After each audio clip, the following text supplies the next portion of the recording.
मिरजेत हरित सांगली वृक्षारोपण कार्यक्रम संपन्न. मंत्री चंद्रकांत दादा पाटील, आमदार सुरेश भाऊ खाडे यांच्या हस्ते वृक्षारोपण करून अभियानाला सुरुवात. 300 कोटी वृक्ष लागवड अभियानाअंतर्गत भव्य उपक्रम.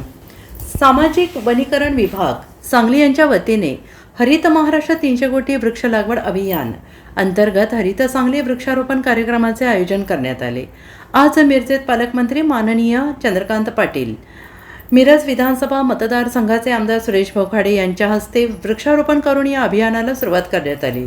या वृक्षारोपण अभियानात जिल्हा प्रशासनातील अधिकारी सहभागी झाले. यामध्ये पोलीस अधीक्षक तुषार दोशी, मुख्य कार्यकारी अधिकारी विशाल नरवाडे, जिल्हा वनसंरक्षक सागर गवते, उपजिल्हाधिकारी विजय यादव यांचा सहभाग होता. सामाजिक वनीकरण विभाग सांगली यांच्या वतीनं आयोजित या उपक्रमातून पर्यावरण संवर्धनाचा संदेश देण्यात आला. वृक्ष लागवड ही केवळ शासनाची जबाबदारी नसून प्रत्येक नागरिकाने पर्यावरण रक्षणासाठी पुढाकार घ्यावा असे आवाहन यावेळी करण्यात आले. यांच्या वतीने महाराष्ट्र शासनाने प्रामुख्याने या राज्याचे मुख्यमंत्री माननीय देवेंद्रजींनी 2047 पर्यंत राज्यामध्ये 300 कोटी वृक्ष झाले पाहिजेत, त्याचं प्रत्येक वर्षाचं एक गणित तयार केलेलं आहे. तर त्या गणितामध्ये आपल्या जिल्ह्याला 15 लाखाचं उद्दिष्ट आहे आणि ठिकठिकाणी काही सरकारी, काही निमसरकारी, काही खाजगी, म्हणजे खाजगी शाळा आहे, वृक्षारोपण करा.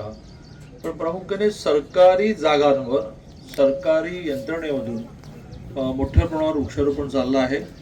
त्यात रेल्वेची ही 3 एकर जागा सामाजिक वनीकरण विभागाला मिळाली आणि त्यातला MOU म्हणजे कॉन्ट्रॅक्ट, म्हणजे करार असा झाला आहे की हे 3 वर्षामध्ये एक अतिशय चांगलं जंगल तयार करून एका नवीन प्रकारचं तंत्रज्ञान हे आहे की ज्याच्यात कमी जागेमध्ये सुद्धा आपल्याला जास्त झाडं लावता येतात. आता आपण पाहिलं असेल, हा प्रयोग यशस्वी झाला आहे देशभरात, जगभरामध्ये. त्यामुळे 3 वर्षामध्ये ही झाडं चांगली मोठी होतील आणि ती मोठी झाल्यानंतर मग रेल्वेला हा सगळा प्लॉट सुपूर्द करायचा आहे. तर आज त्यातलाच एक भाग म्हणून आम्ही सगळ्यांनी वृक्षारोपण केलं. त्या कार्यक्रमाला व्यासपीठावर आपले आमदार सुरेश भाऊ खाडे उपस्थित आहेत, आपल्या जिल्ह्यात सरकारी अधिकारी आहेत, राजकीय नेते आहेत, असे सर्व मान्यवर आणि या कार्यक्रमाला उपस्थित